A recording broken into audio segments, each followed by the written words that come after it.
Good morning, everybody. I'm so glad to see you this morning. It's a beautiful day, so I'm glad we don't have windows. So you have to focus what we're doing here. My name's Elizabeth Brand. I'm the Director of Student Success and Assessment for the Oregon Community College Association. And I've had the pleasure of working with many of you through different redesign efforts we've had, or some of the other multiple measures and placement and all the other fun stuff that we've been up to for the past couple of years. So I'm very glad to be here. I was talking with one of the technical people, Dean, the guru, and we were talking about, yeah, didn't we do a streaming kind of thing? He's like, wasn't that last year? And I said, that was 3 years ago. And that's when we had Myra Snell and Katie Hearn that came up, and that started all of this craziness. So I'm hoping that more Californians coming here and presenting to us will help more craziness start with this particular end of the world that we're going to be looking at today. A couple of housekeeping things. There are little pieces of paper that have the Wi-Fi information on them. If you didn't receive one, they're out on the table. Also, restrooms are just down out the door to the right down the hallway.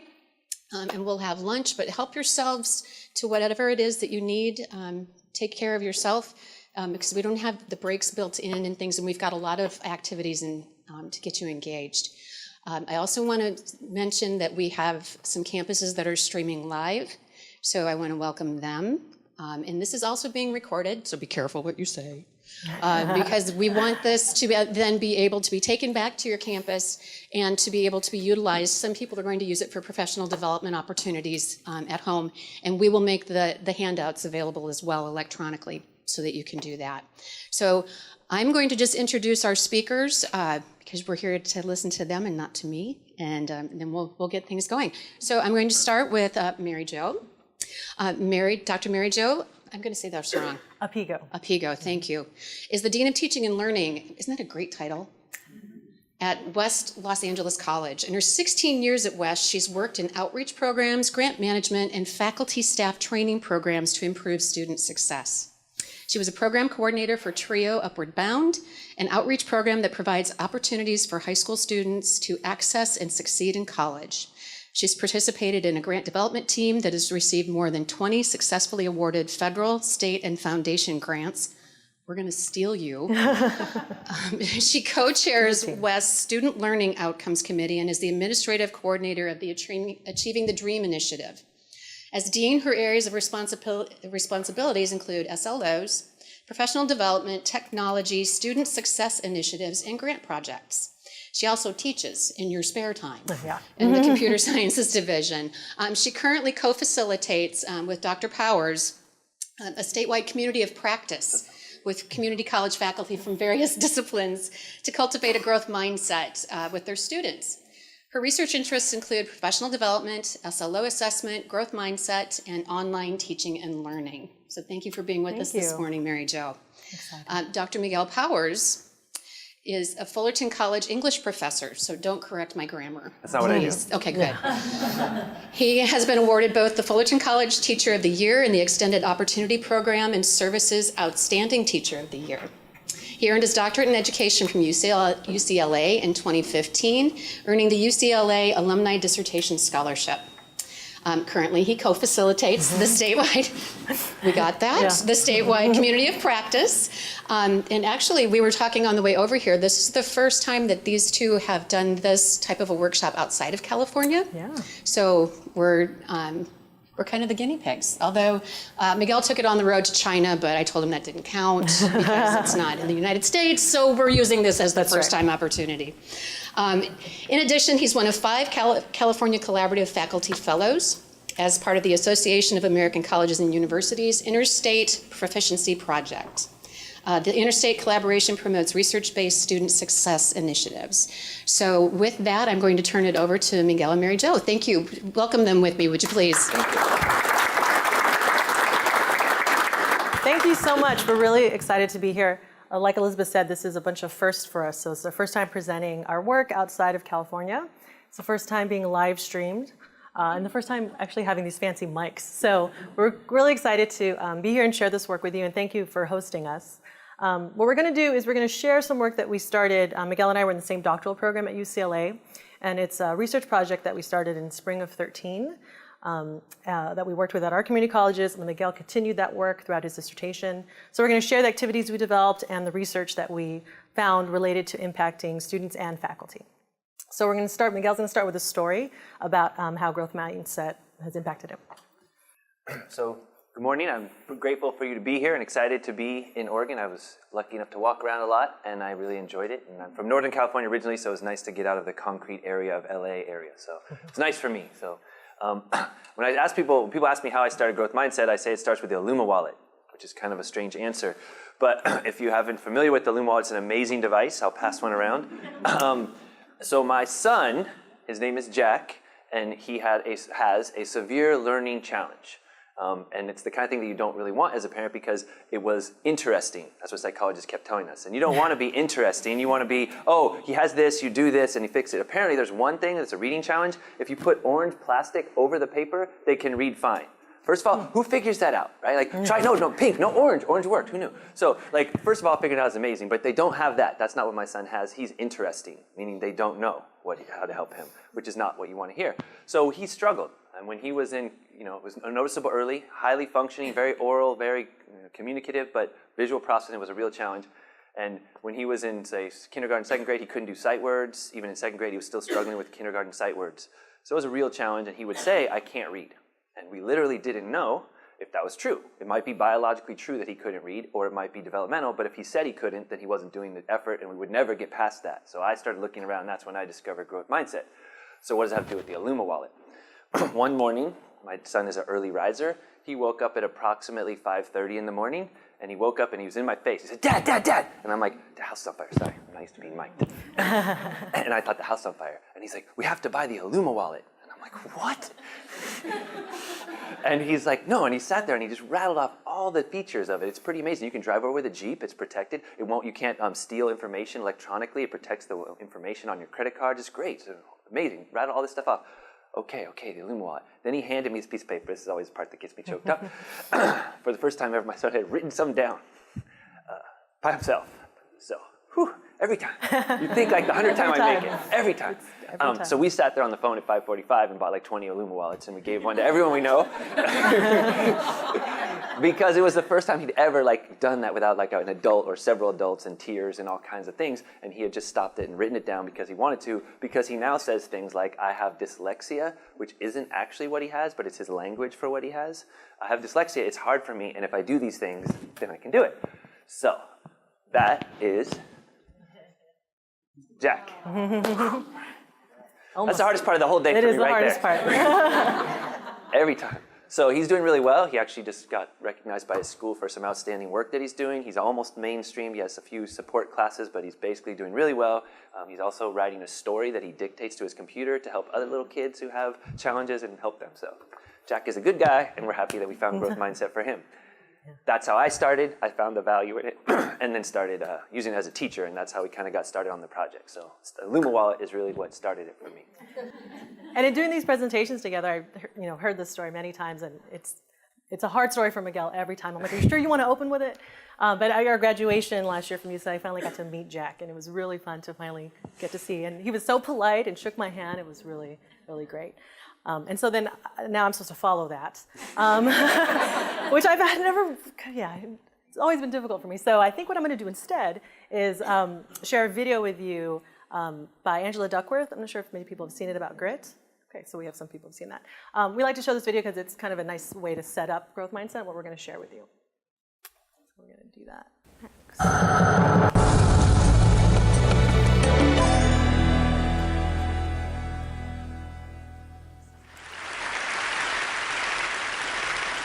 When I was 27 years old, I left a very demanding job in management consulting for a job that was even more demanding, teaching. I went to teach 7th graders math in the New York City public schools. And like any teacher, I made quizzes and tests, I gave out homework assignments. When the work came back, I calculated grades. What struck me was that IQ was not the only difference between my best and my worst students. Some of my strongest performers did not have stratospheric IQ scores. Some of my smartest kids weren't doing so well. And that got me thinking. The kinds of things you need to learn in 7th grade math, sure, they're hard. Ratios, decimals, the area of a parallelogram. But these concepts are not impossible.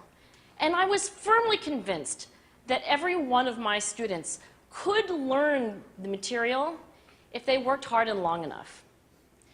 After several more years of teaching, I came to the conclusion that what we need in education is a much better understanding of students and learning from a motivational perspective, from a psychological perspective. In education, the one thing we know how to measure best is IQ. But what if doing well in school and in life depends on much more than your ability to learn quickly and easily? So I left the classroom and I went to graduate school to become a psychologist. I started studying kids and adults in all kinds of super challenging settings. And in every study, my question was, who is successful here and why? My research team and I went to West Point Military Academy. We tried to predict which cadets would stay in military training and which would drop out. We went to the National Spelling Bee and tried to predict which children would advance farthest in competition.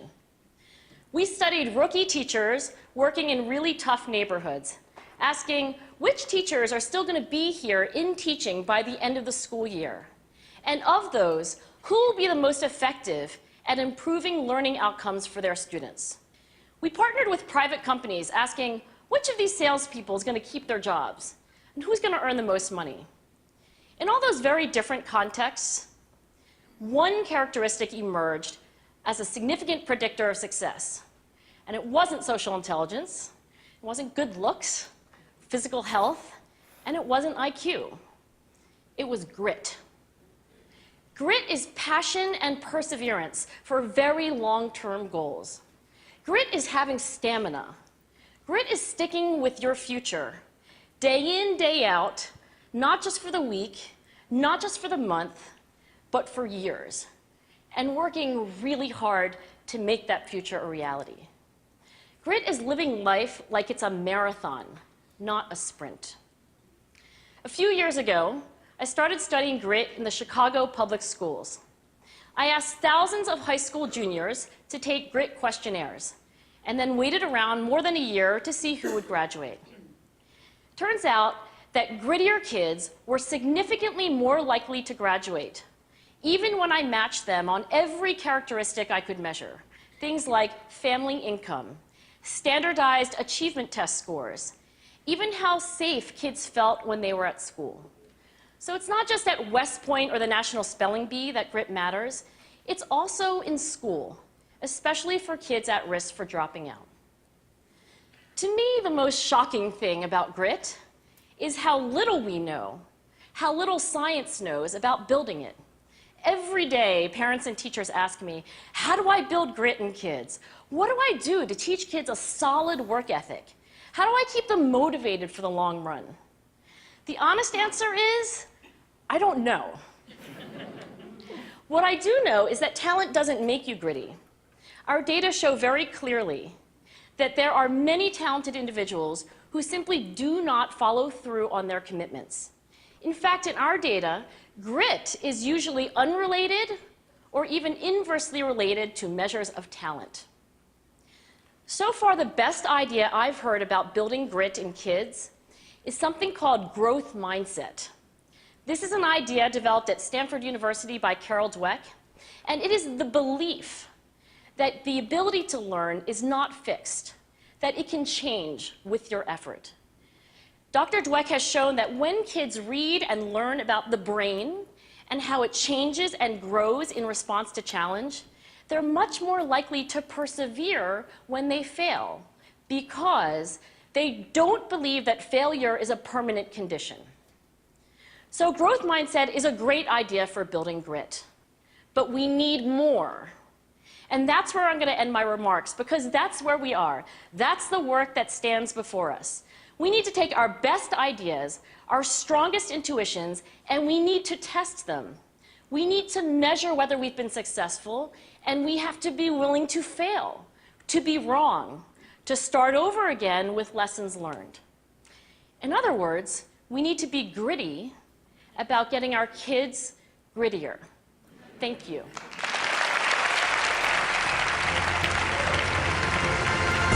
So just to be clear, you didn't want to follow me, but you want to follow Angela Duckworth. Yeah, I know. Now I got, yeah. Well, I do have, so one of my colleagues at West, she teaches English. She talked to me about how she started integrating mindset into her class. And she starts her class showing this video to her students. See, I'm telling another story, so it's better. She starts the class by showing this video to her students. And then throughout the class, when students come back and they've missed a deadline or they didn't turn a paper and they come to see her in office hours, she talks to them about, okay, so what are we going to do next? What would a gritty student do? And it's interesting, so Angela Duckworth just released a book a couple of weeks ago, and she was on a book tour. So I went to see her speak in LA, and I just started reading the book on the plane here.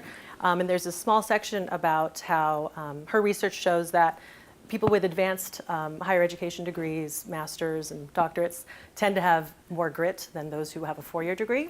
But then she also found that community college graduates score higher on the grit scale than students who started at a four-year and finished at a four-year. And she thought that was really interesting. And she says, well, you know, I wasn't quite sure what that meant, but then I started learning about how the dropout rate at community colleges can be as high as 80%. And so she talks about how those who defy the odds are especially gritty. So, so we like to set that up a little bit because it's kind of a great segue and a great way to introduce growth mindset. So when Miguel, oh, go ahead. Oh yeah, let's do that. So another thing that I liked about her idea is that we're going to try and measure. So we had a research project, and we have measurements of both outcomes and performance, and students' sense of themselves throughout the project we'll be sharing with you. But we wanted to give you a quick sense, so we asked you to fill out this quick three-question survey. So if you didn't already do that, if you take a moment, it's on page 1. We're not going to do the whole thing with some we used when we were doing the project with faculty members because we were studying faculty as well as students. But if you haven't already done so, if you take a moment to answer questions 1, 2, and 3, on page 1.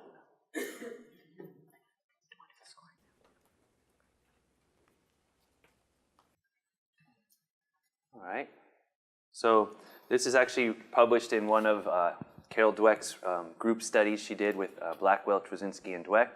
They use this tool. We've been using it as part of our project.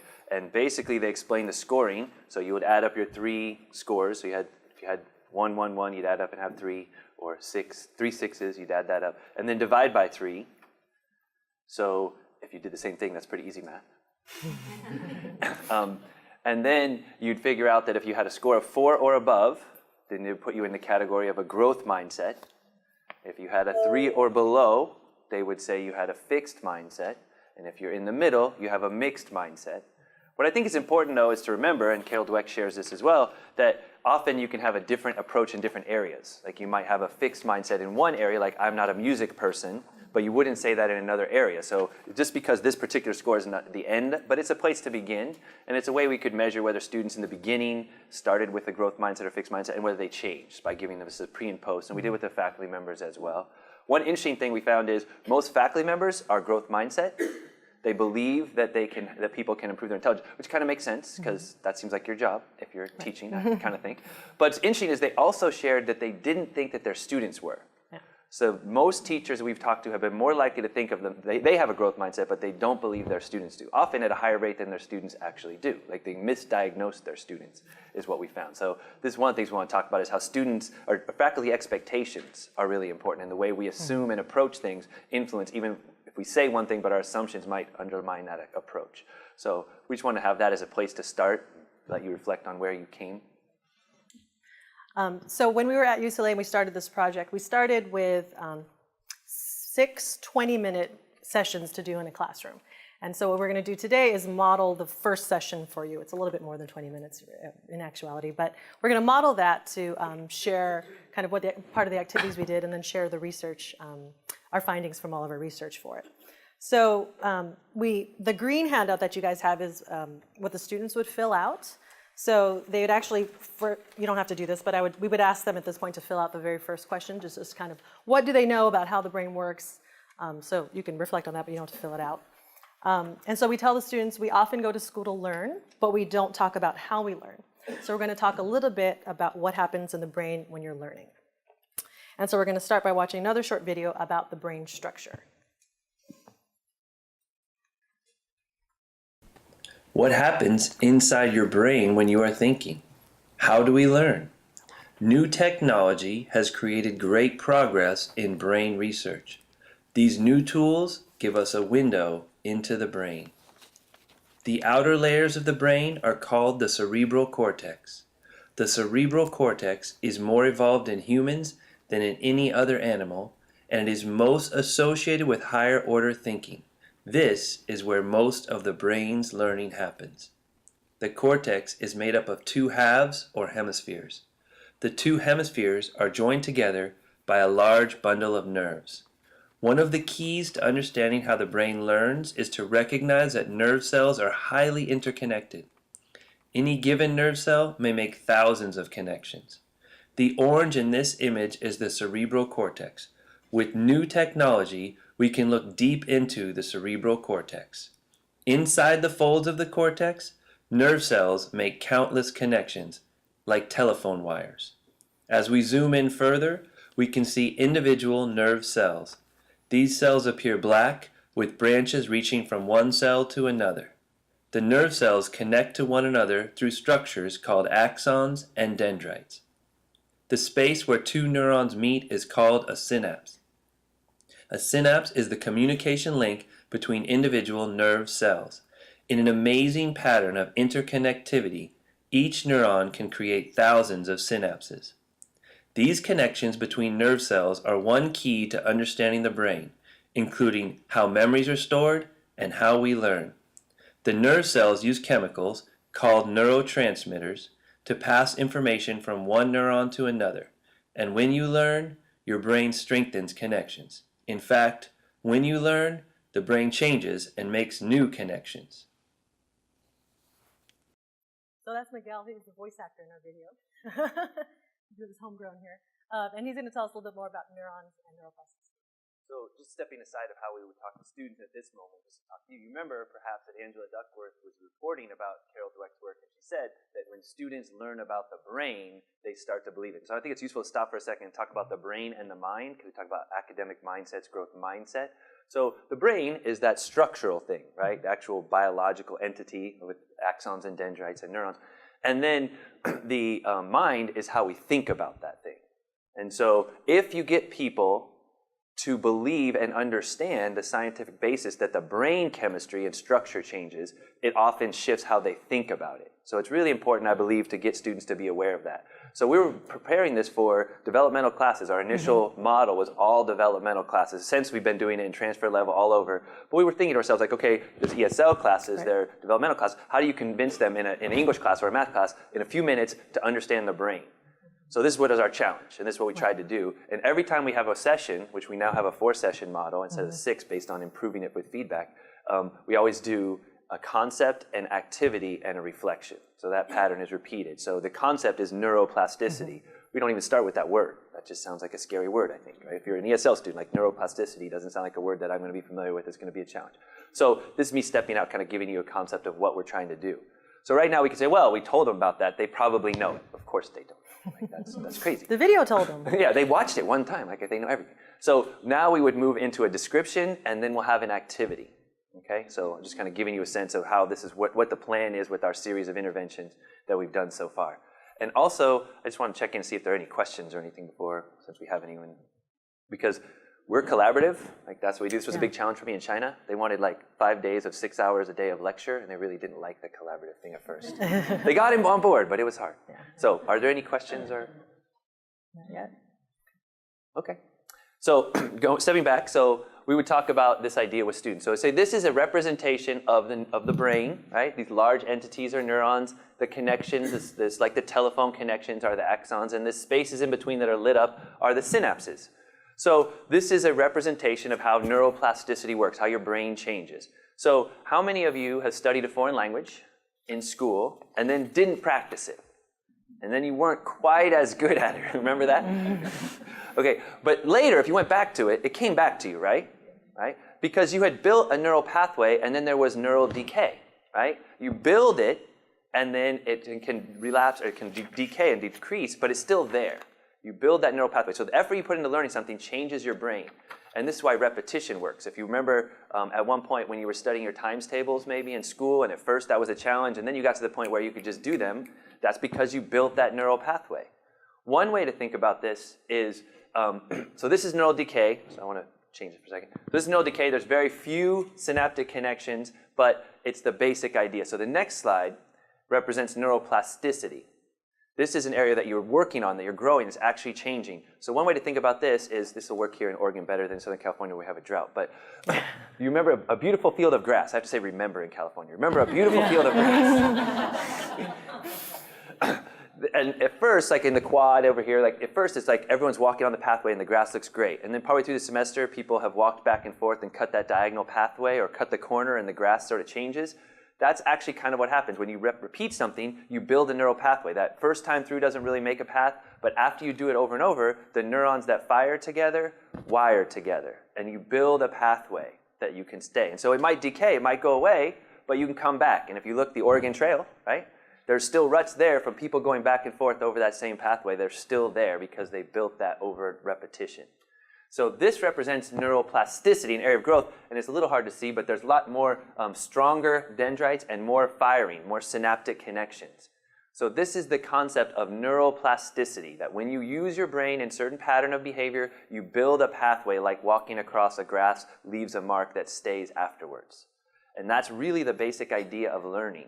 So you physically can change your brain. And we'll continue to share with you in future sessions how we can actually measure that. And even in mice that were exposed to different environments, 10% heavier brains over mice that got stimulus versus mice that didn't. Like literally their brain weighed more because of neuroplasticity.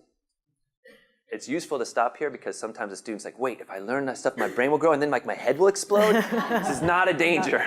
There's plenty of room to grow before your skull will be encapsulating something too small for you. Okay, so do not worry. You will not blow your mind literally. You're okay.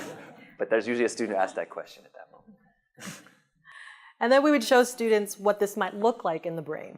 So this is a simulation from the MIT McGovern Institute for Brain Research, and it's a video called Watching Neurons Grow. It's a little hard to see, but this glowing red image is a simulation of a neuron growing. So we talk to students about how when we're learning and we're thinking we're solving problems, our brain is making connections. And this is what it would look like. Learning builds connections between your neurons. So what, like Miguel said, one way to think about that is that the neurons that fire together wire together. So, we tell students, so for example, if you've never heard of the concept of neuroplasticity before, this is happening in your brain right now. And it's kind of exciting for them. So that's the concept that we would introduce to students about neuroplasticity, and now we're going to do an activity to simulate that.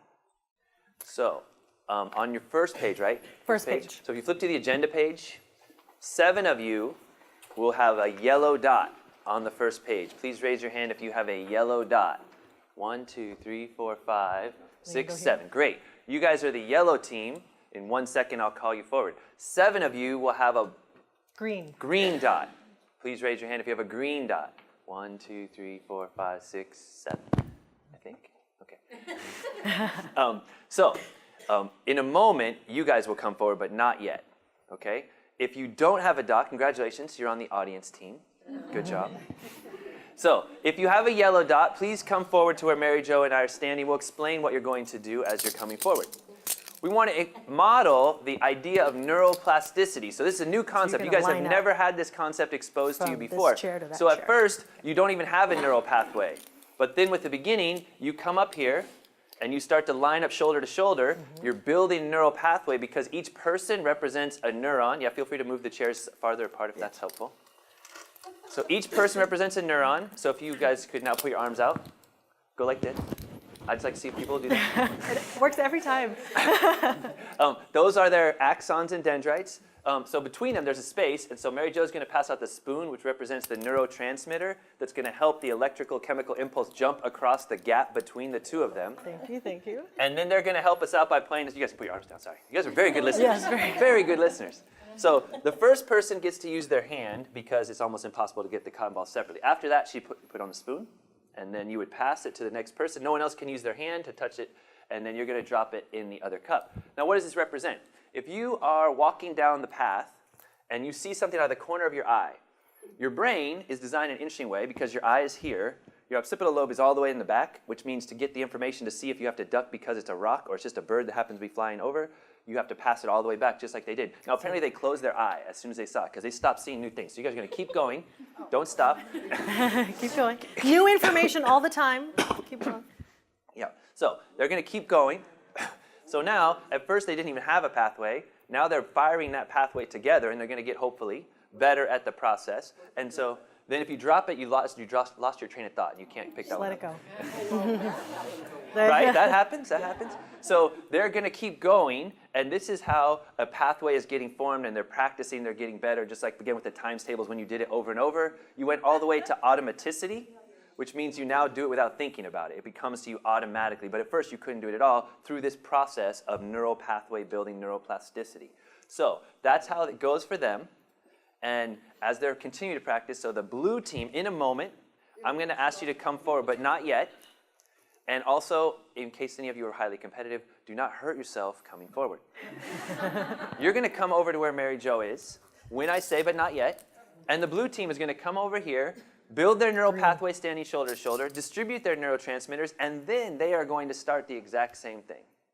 Does the blue team understand? Green team. Green, yeah, sorry. The paper, Sorry. green, my fault. Does the green team understand the task? Any questions from the 7 people? Okay. So you guys can reset. So you guys can stop. You can stop. We're going to have a race. Exactly. Stop You're learning. gonna race. You can stop. Put it in there. Let's pick up your train of thought. Well, now it's going to be a race, so we'll add competition to inspire you. Okay, so when I say go, you guys get to start. When I say go, the other team is going to come forward and then start once they're ready. You might notice it's not fair. Like life. Okay. Like life. Okay, ready, go.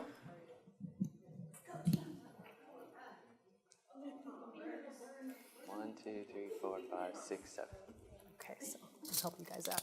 Try to line up. Thank you.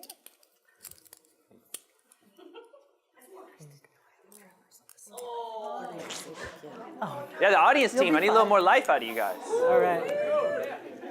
So you got it. Yep. And so you're just going to drop it in there. Record this.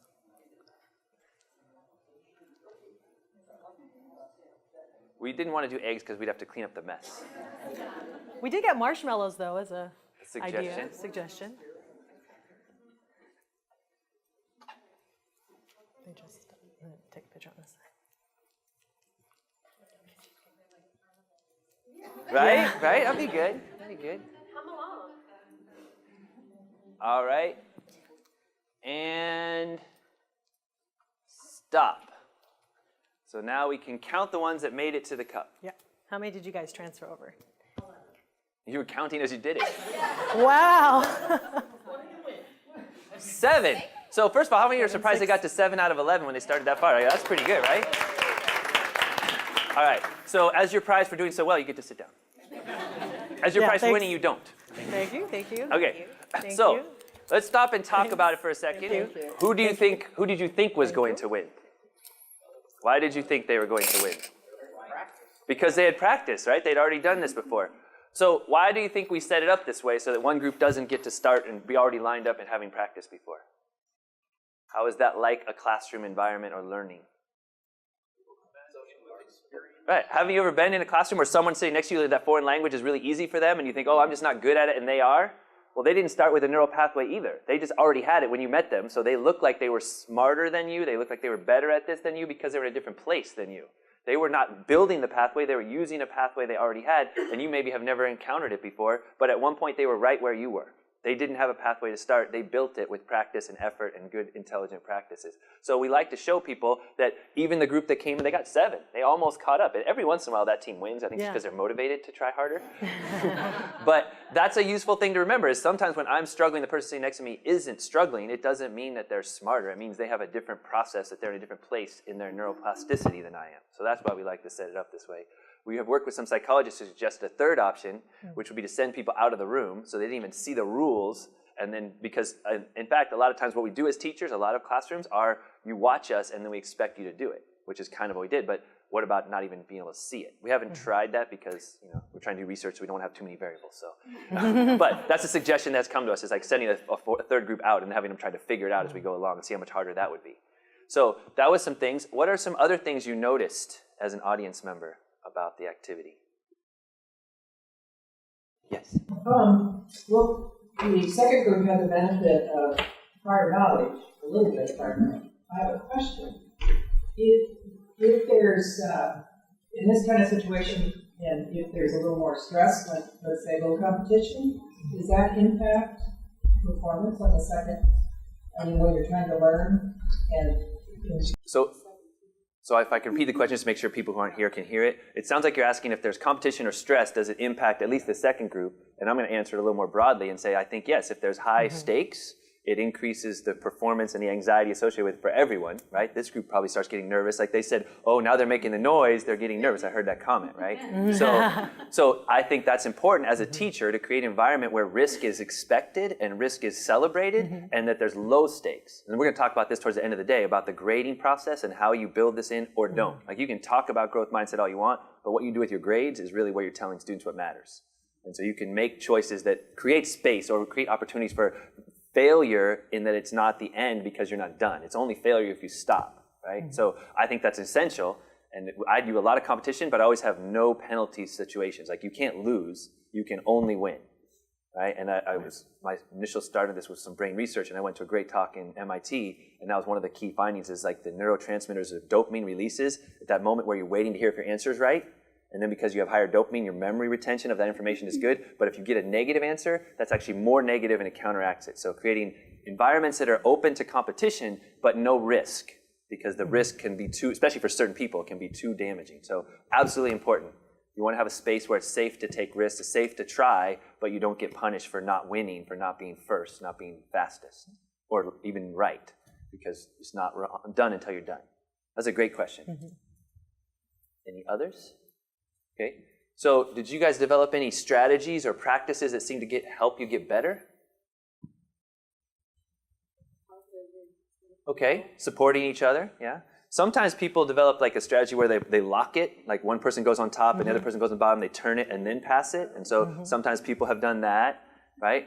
This is interesting because when I went to China and asked for this activity, I didn't bring my own spoons, and they brought me, they're like soup spoons, right? And I thought, well, that's really cool because now it practically can't fall out. So this is a good example, I think, of how we can help students, because if you give someone a better strategy or a better tool, then their job becomes easier, right? And that's the role of a teacher, is getting people to believe that they can and then showing there are better ways to do it. But if they show them a better way and they don't think they can do it, they're not looking to use this tool. So I think our job is not just to convince people about growth mindset, but to show them once you have a growth mindset, there are strategies and behaviors that are successful. And if you use those, you will be successful. Maybe not at first, but you will be. So I think that I just love that idea that they gave me this cool, different kind of spoon. So now I carry it with me all the time. Just kidding. So to recap, if you guys could help me out here, what do your bodies represent in terms of the concept of neuroplasticity? The neurons, right? And like this again. What does this represent? The axons and dendrites. And the spoons represent the neurotransmitter that jump across the gap between the synapse, right? So now you have a pretty good idea of that concept of neurotransmitters and axons and dendrites and neuroplasticity as a concept, right? So thank you very much. Thank you.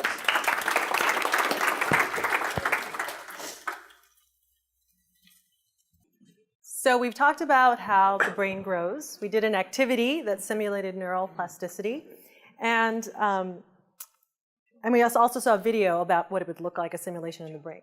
So then at this point, the session with the students is actually, that's kind of the ending point. We would ask them to fill out the last remaining questions on the green handout, 2, 3, and 4, and then your page 4 as well. But you don't need to, but that's what the students would do. And then we also give them another handout, page 5, which is basically a summary of what we talked about, the different concepts and the activity. And so the students would leave with page 5. We collect page 3 and 4, and this is part of our research, which at first we were doing it to get information, but we've come to realize that the reflective process, having the students write these things out, is essential. So we've kept, even when we're not doing research, we still have the students do that, and we still collect it. And teachers who've worked with us say those are really valuable to kind of review those and get a sense of where their students are. Jumping back to that first question of what you think about how your brain works, the answers are amazing, the range, right? One student is apparently just taking a class in neuroscience and lays out all these detailed things. I'm like, I didn't even know that, that's really cool. And someone else is like, it doesn't. So it's like every range of answer of what they think when you first ask them is really interesting to think what they think about themselves and the interesting things in between. So. So, and then we talked to students. So at our revised, we started out with 6 20-minute sessions, and we actually would have just ended there. But in feedback with other faculty, in session 1, we didn't even talk about growth mindset. So in feedback with other faculty, we end session 1 with a little bit of an introduction of growth mindset. So this is page 6 of your handout, and we would tell students, now that we have just talked about how the brain changes when you learn like a muscle, how can we learn to learn better? And so in other words, how does the way that you think about your mind matter? And so we would talk to them about Carol Dweck and her research and other researchers contributing to these concepts of fixed and growth mindsets. So fixed and growth mindsets are 2 contrasting ways that people look at the world. They perceive how their place in it and how they behave in the world.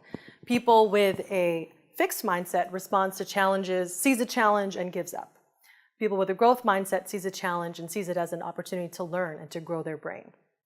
We have a professor at UCLA that says, a setback is a setup for a comeback.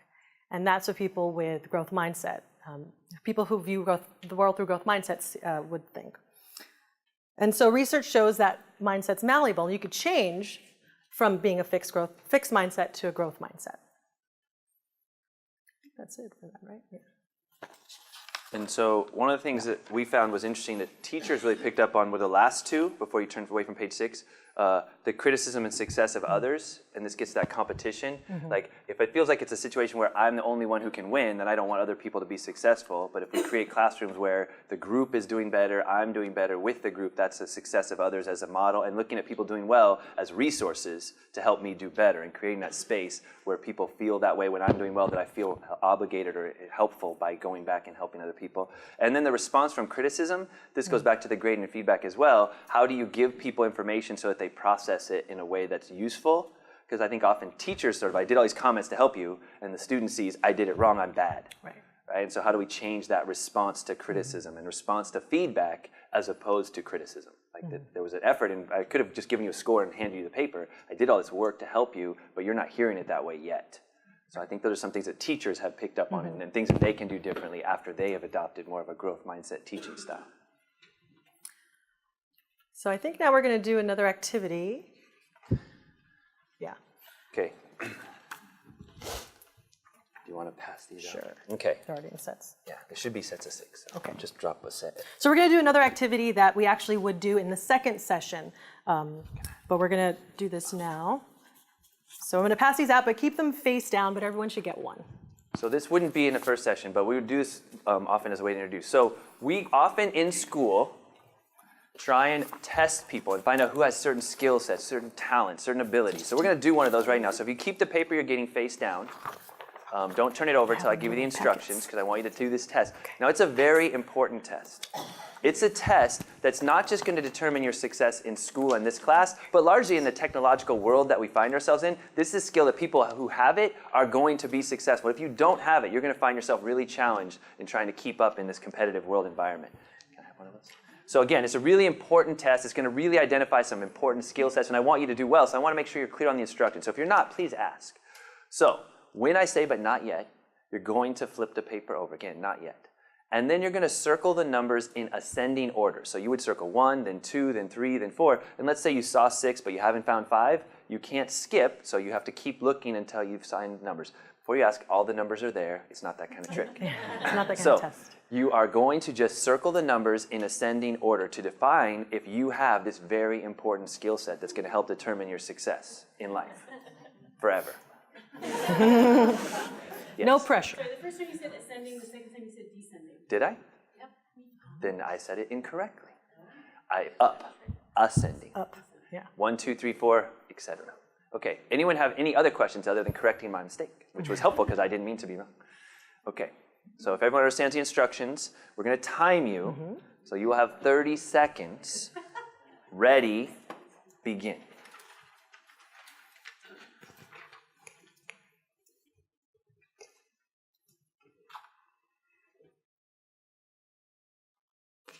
$20 left.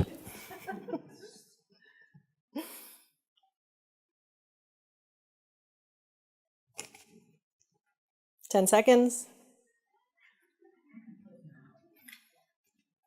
5. Stop. Okay. So let's see who did really. Who got 29? 27?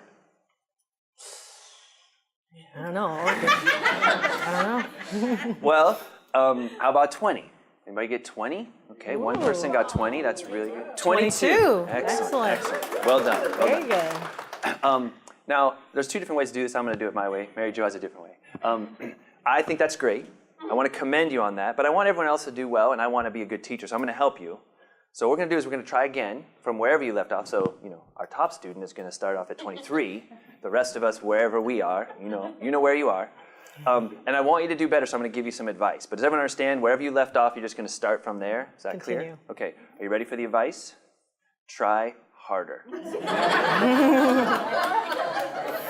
Ready, begin.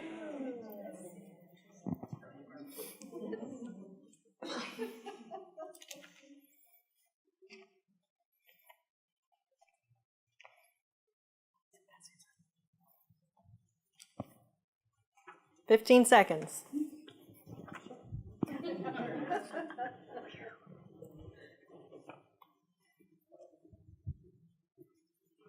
Five seconds. Stop.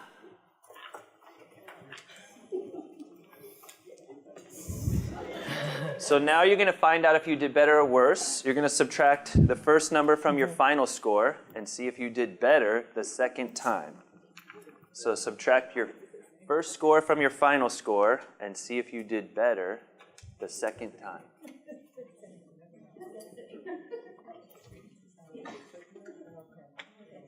You need the one right here.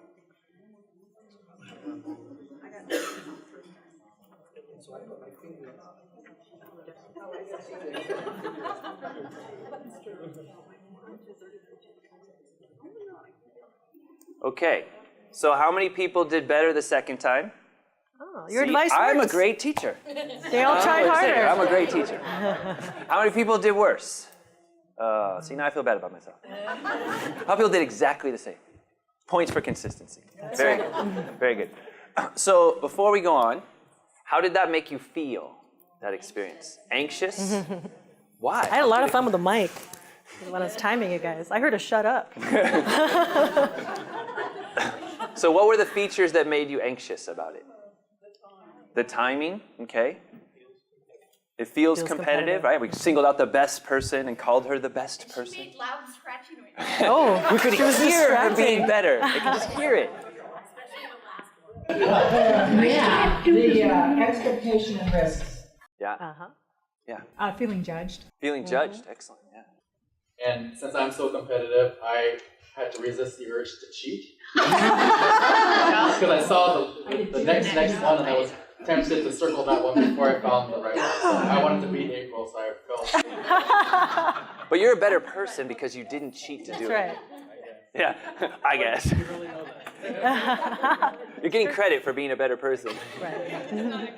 I think the distractions of you walking around actually putting stuff on the table and calling out the time, it was like I was trying to block you out, not listen to you, but it's Interesting. Well, that's another useful thing to think about as a teacher. Because I would do that all the time. I'd like, I got to do something to get the next thing going. I would totally be walking around as a teacher. So now you're making me think I should stop doing that. That's useful. Thanks. Did anybody have any strategies that they used when they were doing the activity? Yeah, I did, when I saw a number, I'd circle it, but I was already looking for the other one as I was circling. Okay, so you're looking ahead. Right. That's what I did. I would use this hand to figure out where the next numbers were, so I'd Okay. Sort of thought about just broadening my vision across the paper instead of just getting too focused. Ah, okay. But after you told us we were going to do it again, I started looking for the numbers. Previewing the text. That's very good. Previewing, Very good, okay. yeah. Looking ahead, reading ahead. Anyone else? Yes.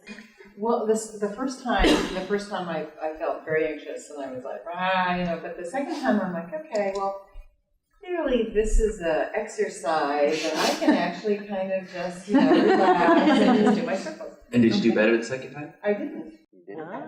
That's okay. That's okay. You felt better. We about felt it, better, though. yeah. You But we felt better better. about it. Yeah. Yeah. I think there's a lot to be said about prior environmental influences, because I came from a very competitive family and I went the other way with it. So when I get in any situation where I just went, ooh, yeah. All right. That's interesting. People respond differently. Like, so as a teacher, you set up a scenario, you think it's going to be this way, but you have to remember that it's going to be different. So I got this at an activity I went to. It was all day, 8-hour thing, and I remember 2 things from it. This is one of them, so I figured it must be pretty good. But what was interesting is when we did this, I was sitting at a table at about this many people, all faculty members from my college, and the first round, a person next to me got 27. I did not. And I'm a highly competitive person, so that bothered me.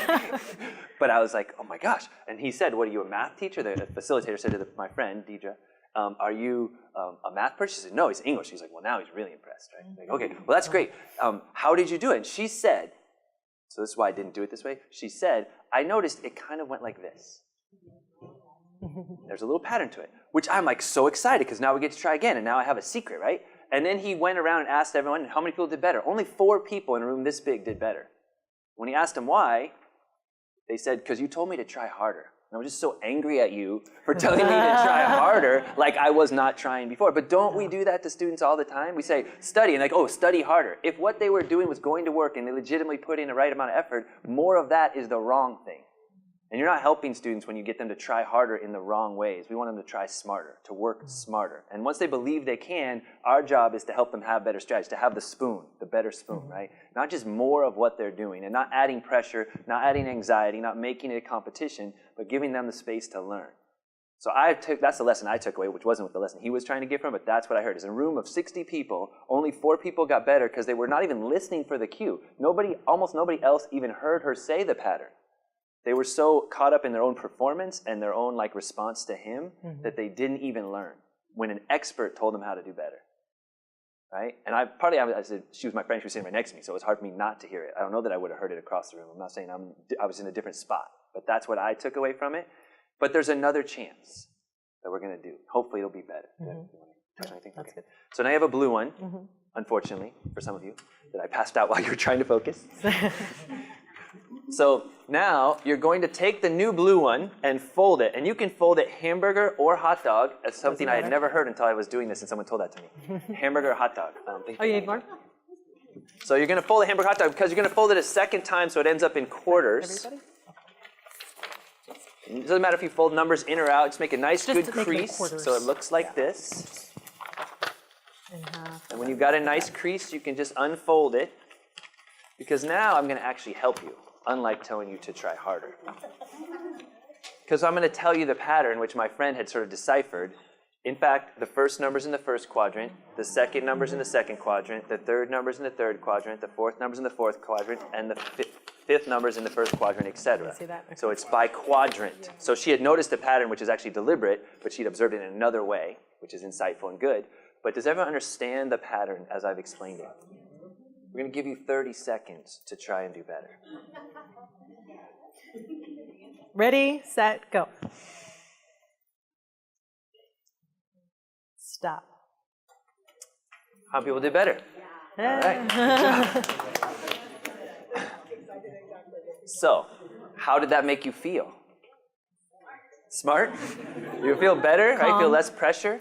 Okay. So, we use this as part of our third session to talk about intelligent practice, which is effort plus good strategies plus help from others. Because once people believe that they can change, now it's our job to help them be more successful in their change. Again, telling them to try harder isn't getting them to be smarter or work smarter, but giving them strategies and appropriate behaviors and helping them learn from experts. When someone has a good strategy and they tell you why they were successful, how can we learn from that? How do I not feel competitive with that person? How do I see them as a resource? So this is an activity that we have done a lot, and it's been very well received. Students, it's one of their favorite activities they come back to again and again. We call it number order sequencing, but it's really about the concept of learning how to work smarter and getting students to understand that if you can get help and have expert strategies, the same task. So I'm a writing teacher, so you could work for 4 hours on a paper by yourself. You can go to the writing center and in 30 minutes get better help and do more, achieve more in 30 minutes with an expert helping you than you can by yourself. So it's often better to get help from people who know what they're doing so you can learn the strategies that they have that you can take with you. Not so you become dependent on them, but because you become independent by learning from them and with them. So that's what we wanted students to really take away from this activity. What about the way I set it up with this is going to determine your future career and everything? Did that help you a lot? No, right? But don't we do that in school a lot? Like it's a very important high-stakes testing, right? We do this all the time for students, and we create this environment. It's going to be on the final. We create this in our classrooms and in our school environment. So that's something we were trying to work with and create a sense of helping people feel better about their learning. Any other thoughts or comments about this? Yeah. You indicated there were sort of 3 outcomes that you wanted the students to learn from this. Learn strategies, what you learn from experts, and I thought there was a third element. Intelligent practice is effort plus good strategies plus help from others. And so that's a concept we really build into, especially, it starts in 2, it really happens in 3, and then 4 is kind of asking them to think about how they've done it. And it's really interesting. Our research shows that students do it, and more importantly, they transfer it. If you teach them in one subject, over 86% of them repeatedly, in different studies, it's been 86 repeatedly, have said, yes, I've used it 2 or 3 times in this last week in other things besides the class that you taught it. And we mainly taught in English, and they were transferring it to math. So that was really excited about if you can inoculate people with a growth mindset that they then take it with them to other areas of their experience, whether it's work or personal life. That seems like a really powerful thing to help them. So, other thoughts? We're having technical difficulty? It's a good time for questions. And I got to remember to repeat the questions. Yes? You were mentioning having students get help from the expert to learn strategies. And so in your research, how often do you also tally or give ownership back to the students so they can develop their own strategies and not be afraid to even explore that because they just want the answer? Yeah, so we encourage a classroom that does that, and we have some samples that we've worked out with faculty. One of the things that I found in my research was, I didn't expect this, but response to challenge really changed, people's response to challenge. And approximately, I think it's like 39% of the students described that this experience changed their response to challenge. Mm-hmm. So that's pretty good, because some of them were already in the good category, so that's pretty high change. And what was really interesting is one class, the teacher I did a sample of 10 from the whole class, of each of 8 classes. So 10 out of 10 is one teacher's class. Every single person had a response to challenge change. Well, compared to 40%, 39%, that's really good. So I went and asked that teacher, and she made a deliberate, conscious part of their class that they shared group strategies, and they wrote them down. They had a document that they built together all the way through. So she was the most successful at doing it, and she made it part of the class where people said, I tried this, and this is how it worked, and it became part of their class conversation almost weekly. So that's my best example of a teacher who took it on. Well, we did the interventions, but she changed her teaching. And she was interesting because she had taught growth mindset in the book before, but our exposure and her watching the students did this transformative for her also. Even though she was already doing it, she found this experience transformative. And on a personal level, she was dealing with some things she talked about too. So does that answer your question? Okay. Yes?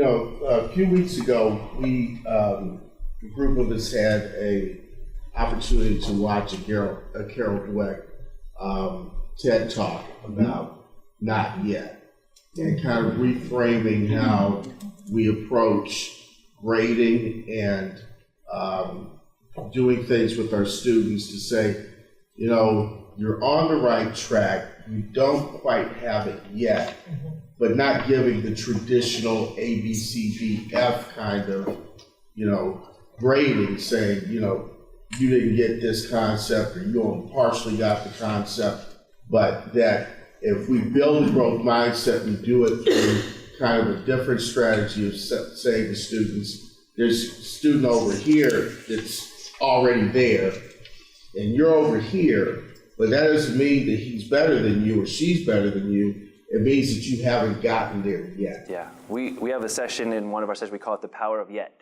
right? And we talk about that, like, I haven't done this yet, and then here's the behaviors I'm going to do to get closer to getting there. And like, I'm being definitive about what those are.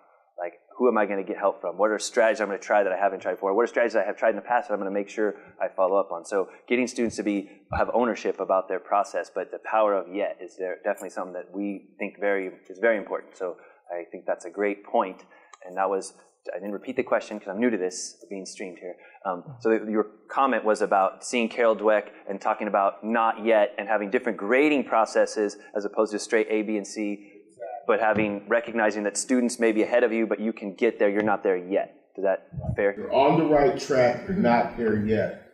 And one other follow-up to that, what's the importance of coaching as opposed to teaching in this continuum? So the question is, what's the importance of the coaching versus teaching in the continuum? What do you mean by coaching, so I'm understanding the question? What I mean by coaching is you have a teacher at one end of this thing, but you have, kind of a guide or a coach or a tutor or whatever you want to call it, that, because now the terminology is coaching. Right. And so having been a coach, youth sports, high school sports, all of that kind of thing, I kind of resonate with the idea of a coach being a teacher, but being different than a teacher in that we tend to convey concepts to athletes in a different way that, we teach a particular skill set, but then we are doing things to coach them up to that particular high-level performance that we want them to arrive to. And I kind of translate that back to the classroom or even learning outside of the classroom when we talk about coaching somebody up to be able to perform at their optimal level. So what I'm hearing is, whether you call it a coach or a teacher, it's someone who sets up a scenario with high expectations, teaches a skill set, and then gives opportunities for people to practice with ongoing feedback that helps them improve as they go. Right.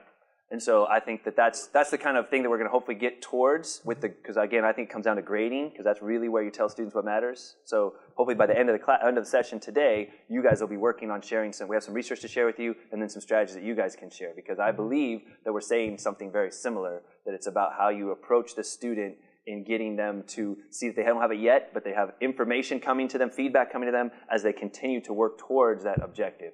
And so I think that's similar to what you're saying. Okay. Yes. Just to understand the context. So for these were embedded sessions within Writing 60 class, or these were intervention sessions that were prior to the class, or how exactly did these sessions work? Okay. So in our first phase, we did 2 different models. Mary Jo, go ahead. So actually, this is perfect segue now that we're live. Thank you. So the action research project that Miguel and I started with, we were really focused on integrating the sessions into the classes. And we were focused on developmental skills classes, so foundation skills classes, not transfer level. And we wanted to see the impact on improving students' learning strategies and their responses to challenges. So these are the faculty that we worked with. At my campus, I worked with 3 faculty members. These are all math and English. These 2 classes are the floor. They're 2 levels below transfer level. And ESL 8 in my college is 1 level below transfer level. And then Miguel worked with... So I tried to design where I had teachers who were teaching 2 sections of English 60, so I could have a comparison class to the intervention versus non-intervention. And then, of course, you guys are familiar with someone getting assigned to something totally different. We had exposed to acceleration with the same people that came and spoke with you here, had been influential on our campus. So we started a 59 class, and it was accelerated, so students who came into 59 could jump over and go straight. So one of my teachers ended up switching. So I started all 60, and it was, it's a brilliant design, I have to say, to have comparison classes. The problem is all my teachers liked it, so they did it in both classes. So I had I failed. My advisor said, I'm a great promoter and a terrible researcher. So, but it's okay, because more students got something that I think helps them, so I say that's a win. So that's how we did it. So 6, but the difference also is Mary Jo went into the class as the brain expert. So they gave, at that time it was 6 about 20-minute sessions, and so I just approached these faculty members and I said I was conducting this research, could I come into your class? And they set aside 6 times that I could come in for 20 minutes. And so I was like the brain lady who would come in and do the exercises with them. And I had a workshop faculty inquiry group with my teachers, and I never went in their class. I taught them, and the teachers did it during class time. How much seat time do these classes have? Was it semester classes or? Yeah, I have a 16-week semester, same with you. So it was 120 minutes of treatment for a 16-week semester. That's great. And we were late start. Like we would have wanted to do it at the beginning, but because we needed to get approvals and things done, I think I started coming in around midterms. So, and the faculty that we were working with had about a range of 4 to 25 years of teaching experience, and about 7 of 9 of them had been teaching for at least a dozen years. And so now we're going to share some of the findings that we had. So we were interested in the impact in both faculty and students. And so, for faculty, we had them do the 3-question scale for mindset, and then we also did pre and post. I did interviews, and Miguel did focus groups. And so Miguel's going to talk about the faculty findings. So page 7.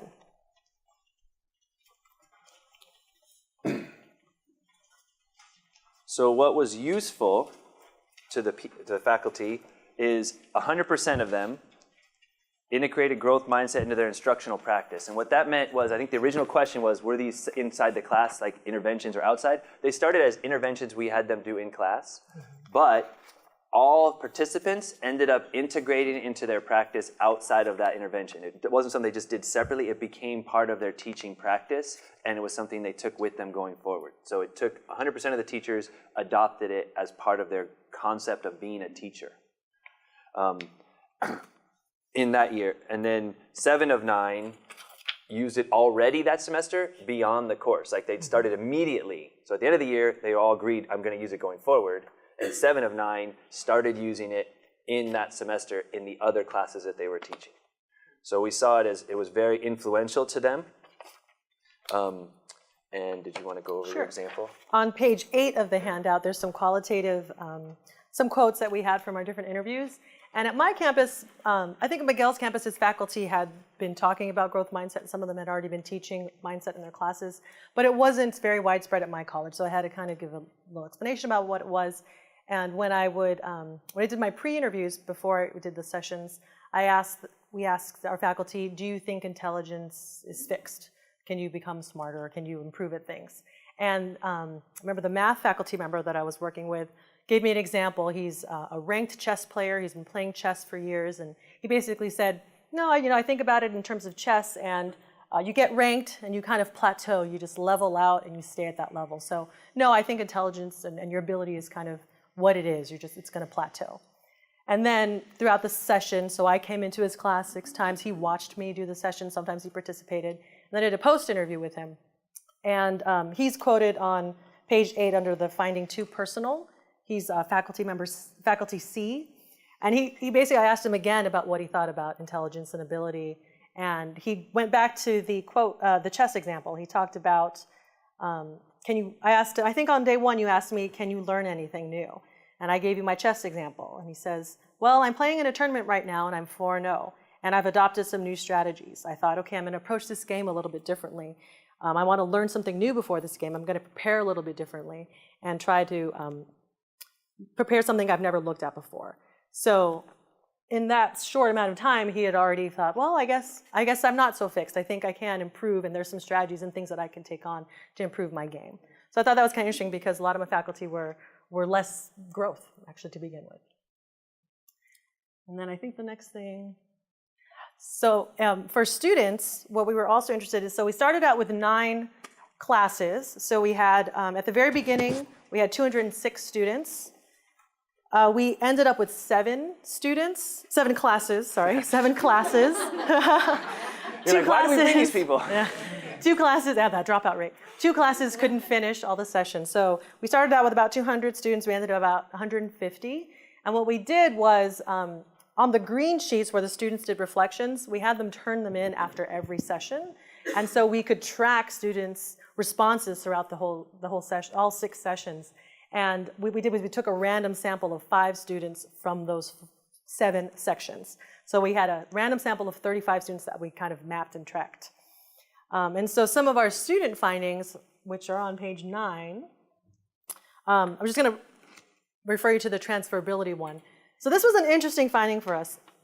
In session 5, so the second to last session, we asked students to describe at least one specific example of how you've practiced growth mindset.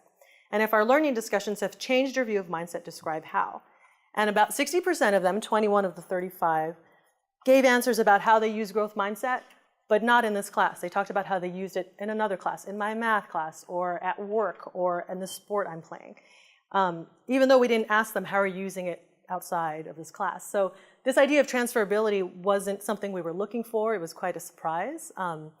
And we thought, well, this is really great. They're doing something short in this one class, and they're taking it with them to other classes.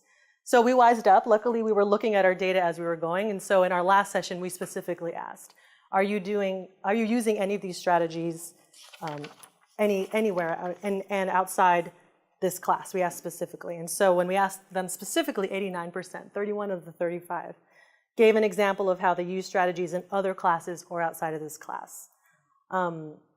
So we thought that was really interesting how these brief interventions could impact students throughout their whole educational journey and take it with them.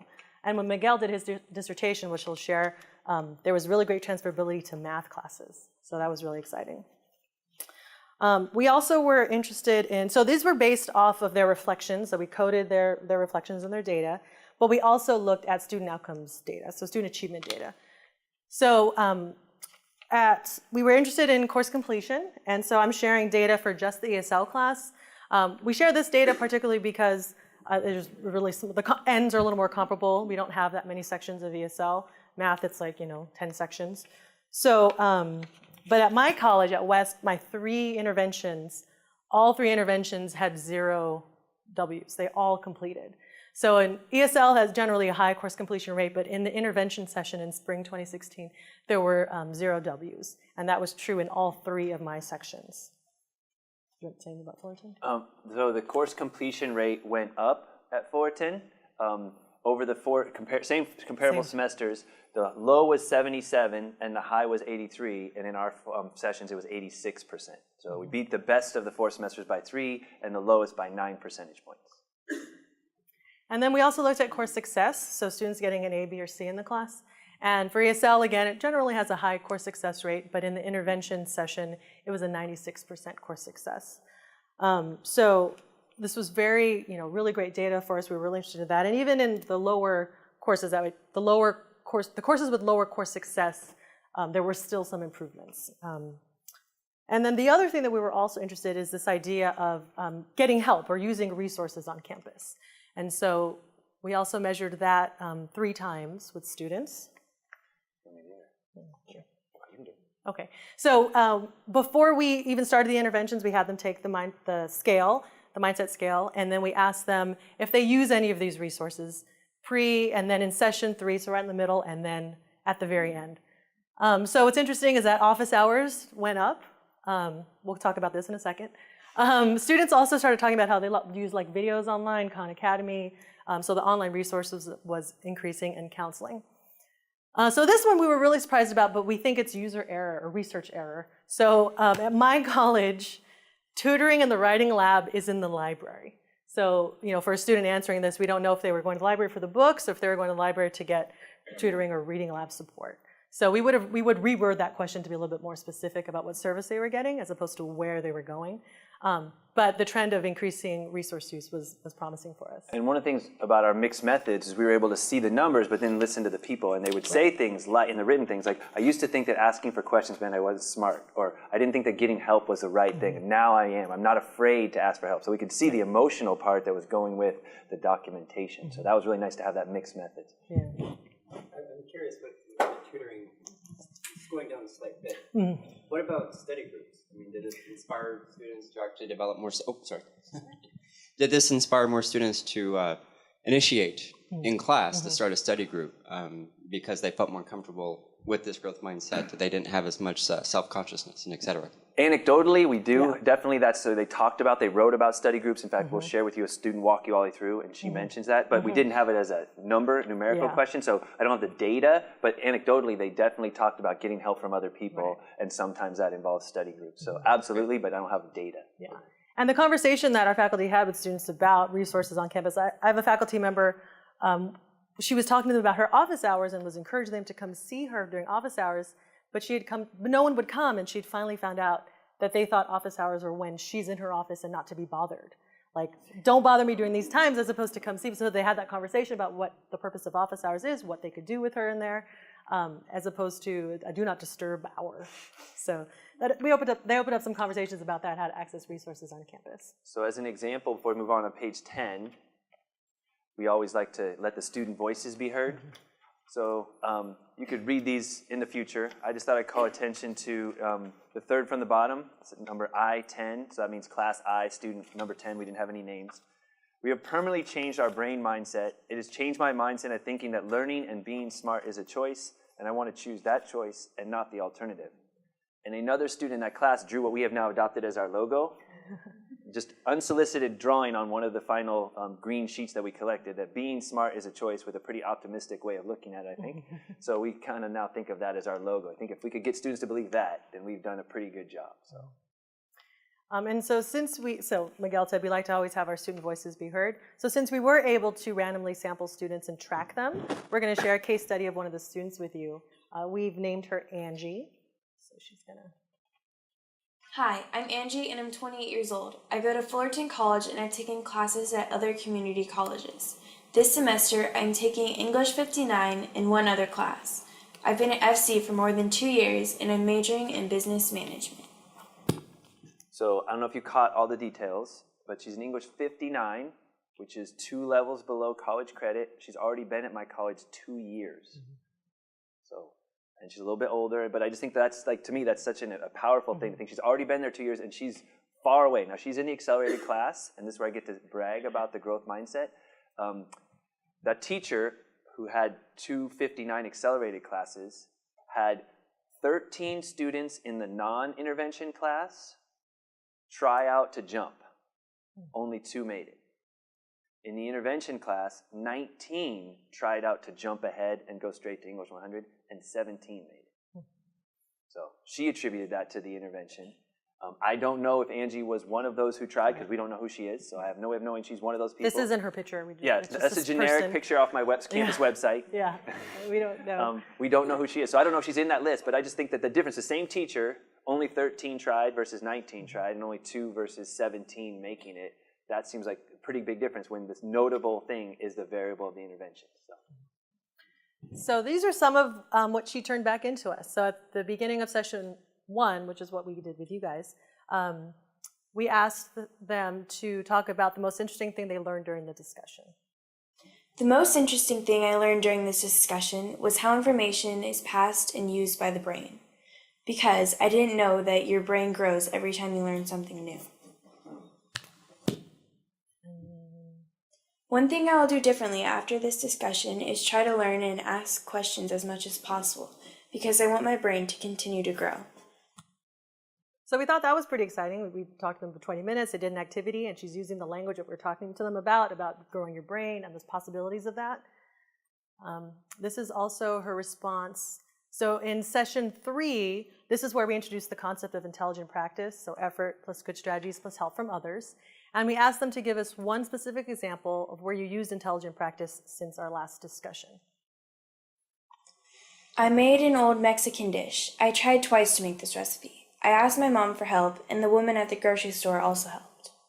So this is an example of some of the responses we were getting that show this transferability. I'm using it in other contexts, not just my academic life. And then in session 5, I think we asked them, when you face a challenge in school, how do you respond? And based on any of our learning discussions, has your response changed? If so, how? And if not, why not? I reread the text. I asked the teacher questions by sending an email. I email other students. Yes, because I understand getting assistance will help me understand the material better. In the past, I would reread the text and figure out the information on my own.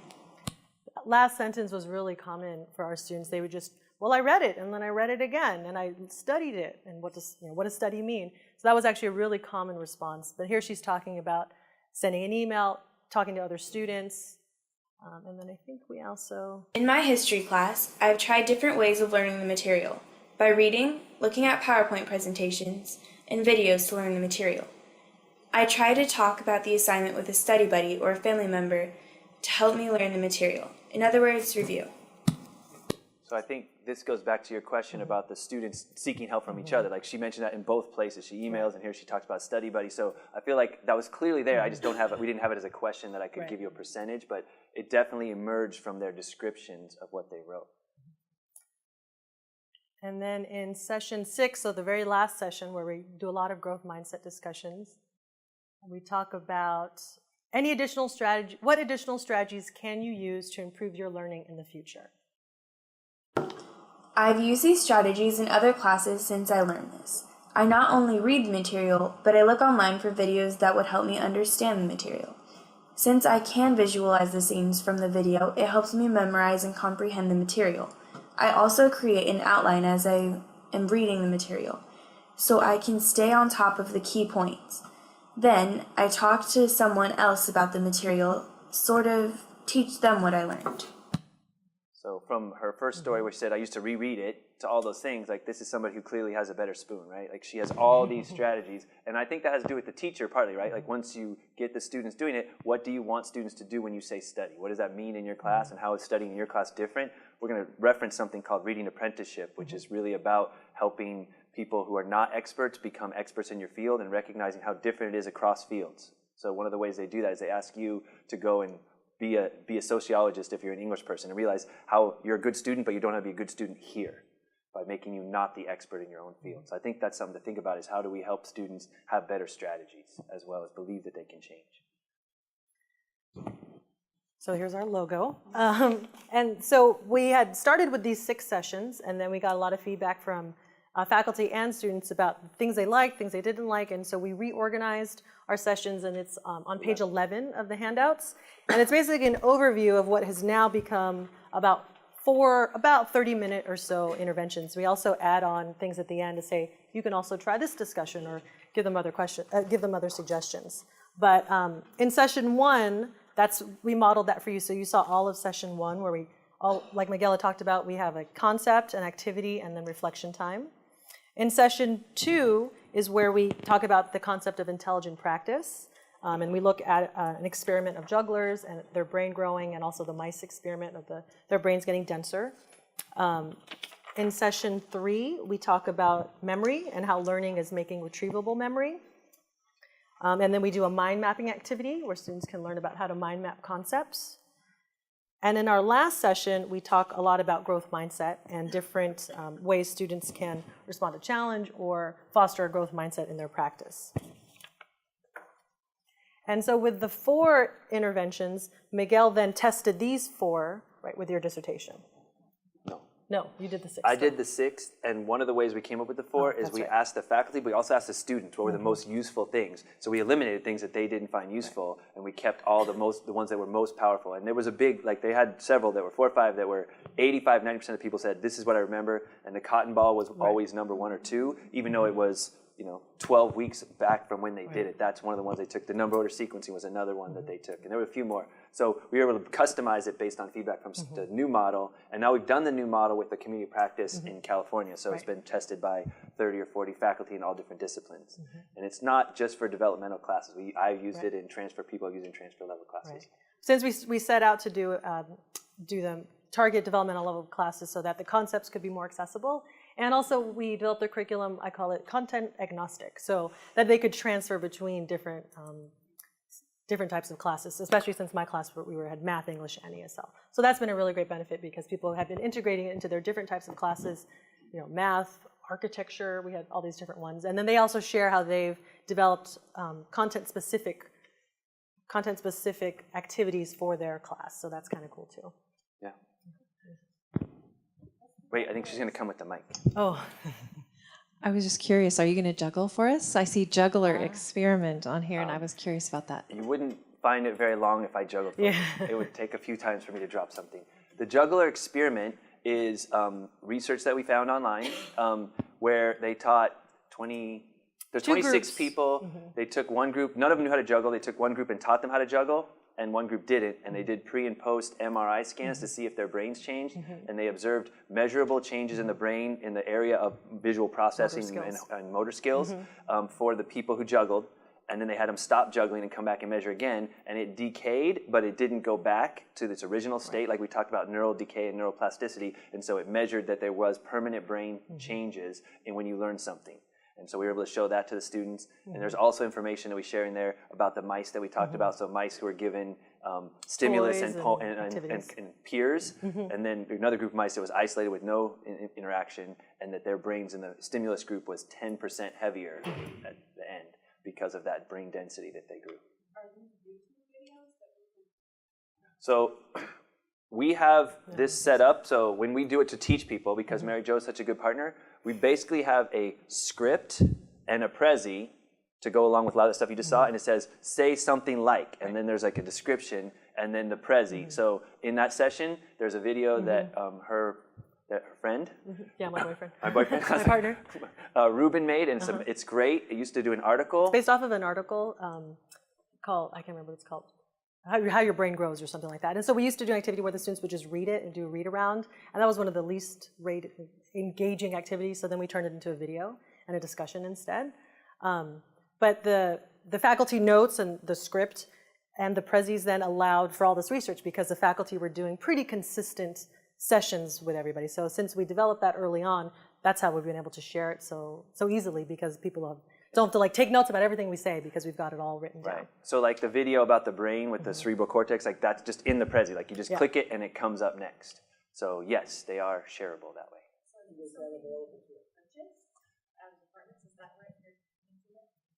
We're not really good business people. So people keep telling us we got to figure this out, and so we've kind of dealt with it individually. Like we talk to people and figure out what we can do, and we've shared it and done different things. So one way we've done this with some schools in California is we've worked with like 8 schools in Southern California, and we've done a community practice. So we meet 3 times, and then we train them on the sessions, and then they go and try it, and then they tell us how it went, and then we share other strategies. And that's kind of how we've shared it. And then we did that with Northern California last fall, and then this coming fall we're going to work again with Southern California. So we're interested in doing that if there's interest here. So we haven't sold the content. We have kind of, because we want to get the feedback too. So if we participate or like kind of help people, and then we're getting more information to see how it's working, how it grows, and learn from you, because we, like I said, people in different disciplines have taught us that in astrology, this is a class that, here's how I would use it. And what we're going to do in the afternoon is share out a lot about the grading and the feedback practices, which is something that we got from our very first community practice. So we're able to share out kind of what other folks are doing with people through this network. So we don't have a great answer for you, but we're interested in talking to people. We're not good business people is our problem. So you mentioned that you've got it set up as content control. But how important do you think presenting it within content and context is important? Or do you have you may not be able to answer because you don't have enough points of information, but do you think that you would get a richer response, especially student behavior, intervening via the faculty and via an existing course, as opposed to being presented to students directly via orientation advice? Okay, so if I could capture what you're saying, is it best if we do it in the classroom as part of the class with the teacher doing it, or would it be better or interestingly different if we did as an orientation or outside the classroom context? Is that capturing what you're saying? So we're doing both. Right. My campus just received a $1.5 million transformation grant for 5 years, and one of the 4 things on it is to prepare a growth mindset intervention online that every person who registers will be participating in, and then having student support ambassadors that follow them along through the first 2 semesters and give them workshops and things to go along. So kind of integrating those 2 things. We just got the grant. We're working on developing it. The Pertz lab at Stanford has done David Panuski, who we're communicating with them. They have done a very large-scale community college online, one-time only growth mindset orientation, which had positive results in retention in math. So they have another model that they're using, and I'm trying to bring it to my campus to combine the interaction with the online. So the answer is they're different. They were really interested in our data because they don't follow there's all just outcome data. They don't have any of the process or student reporting. Reflections. So I think that they're different and they're both good. If you were to ask me which one I think is better, I'm going to say ours, and I'm going to point to the teachers. Because if you change the way the teachers think and how they teach, then you're having a much bigger impact than an external thing that, like, you know, if they say, "I'll have a growth mindset," and then the teacher says, "You have an 80% of your grade is your final exam." Be growth mindset about that. Right? Like those are not compatible. Right. So I think that getting the teachers involved is important because we found over and over that it's transformative for the teachers. So if you ask me, I think it's this one, but I think we've also had campuses in our group that have really focused on peers. So like the Writing Center Lab, peer tutoring, that kind of thing, getting them to be the ones to focus on communicating. So I think it's contextual. That's why we don't have like, this is the perfect thing, because your campus has different needs. And so that's why we like to collaborate, because another campus comes up with ideas. So I think they're different. Yeah, and I don't think we have research on the different types of models yet to know this is the way to go. So I feel like trying the different approaches is good. And you know, and I think if you try multiple and my campus is not at saturation. So it's not like, oh, I've heard this already. So the more that we can reach, the more ways we can reach more students, the better is what we're looking at. So we're doing this in some classes, and we're also doing a peer-led model. Like we're training our student supplemental instruction leaders, our SI leaders, to do this when they're tutoring and working with students. So I'm going to do my dissertation stuff faster because I feel like we've been talking at you for a while and we wanted you to be more interactive. So this is the design. Again, it was 2 campuses in Southern California.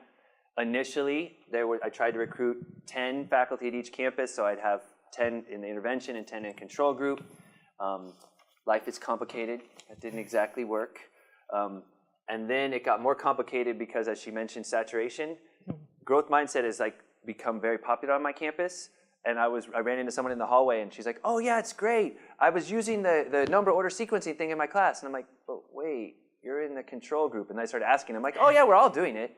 So there was no control in my campus because everyone is out of control. They're all doing growth mindset. So I had like that whole design was like gone.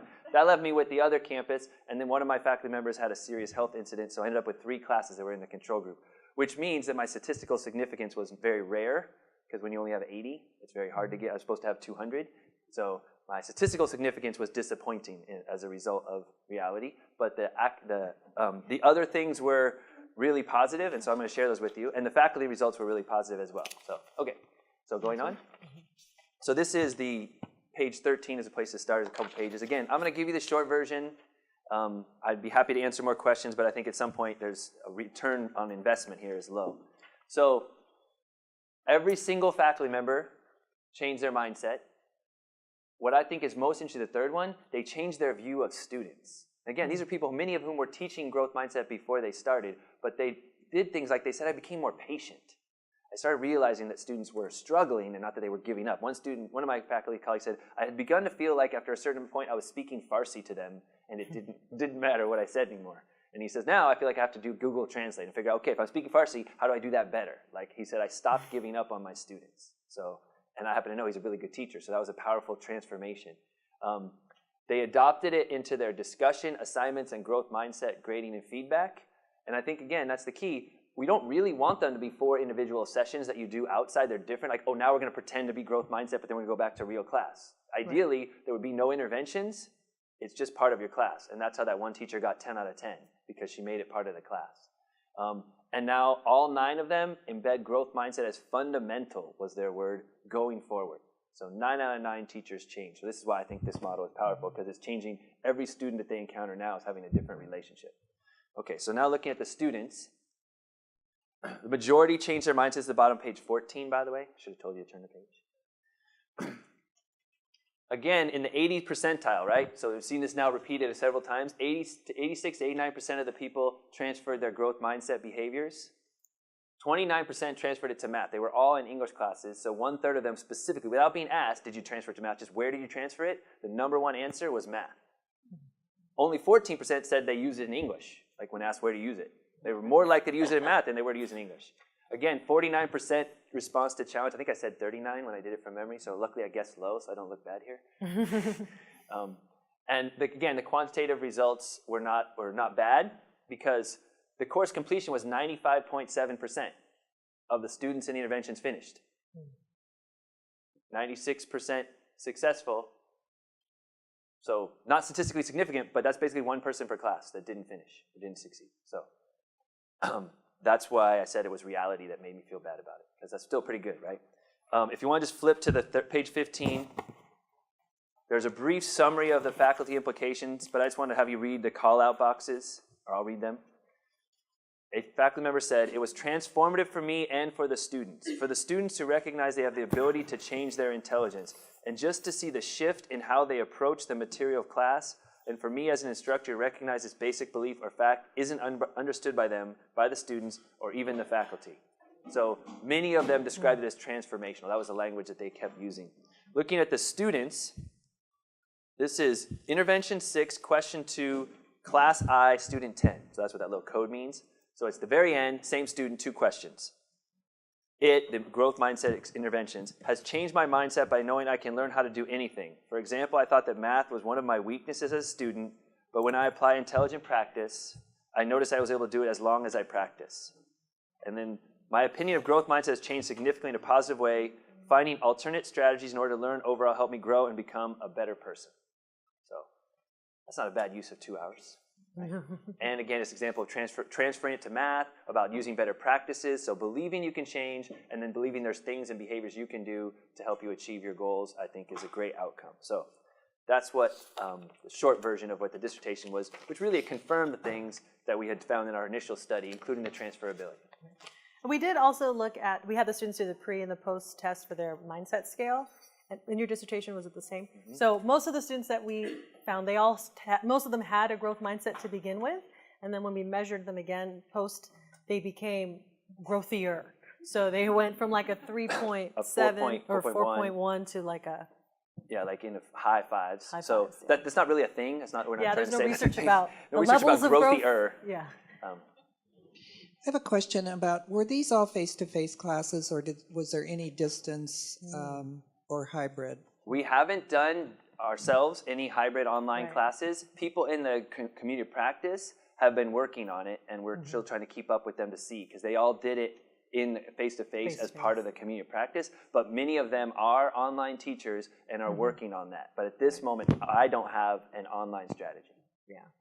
And I mean, like we haven't figured out a way to adopt like the cotton ball game, for example. So when we did have faculty who were teaching online only, we had them borrow a class to go in to try it. And so we're hoping that as they continue to teach online, they can give us some feedback about, well, I was able to do the juggling experiment, or what pieces they were able to put online. But we don't have that information yet. Do we skip ahead? Yeah. Do we want to? Do you want to do the narrative? Or just do the grading feedback? Yeah. I think so. We're deciding which thing to drop because we're behind. This is a constant symptom of us. I think because we want you to use part of your lunchtime to be thinking, not really trying to steal your lunch, but we want you to be thinking. We wanted to get to the grading and feedback process because the post-lunch is a lot more of you guys helping each other and collaborating.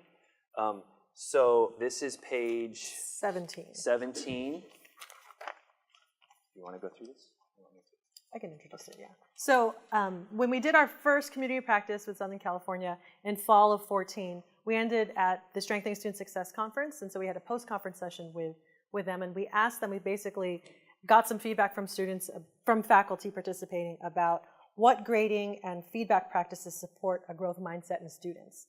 And we looked at all their responses. We basically just had a station set up and they put Post-its, and then we went through and kind of coded everything. And we found that there were 5 main ways that they were integrating growth mindset into their grading and feedback. So they talked about using a growth mindset grading process. And that's about like putting lower stakes assignments at the beginning of the class and having students build so that they're not penalized for what they don't know yet.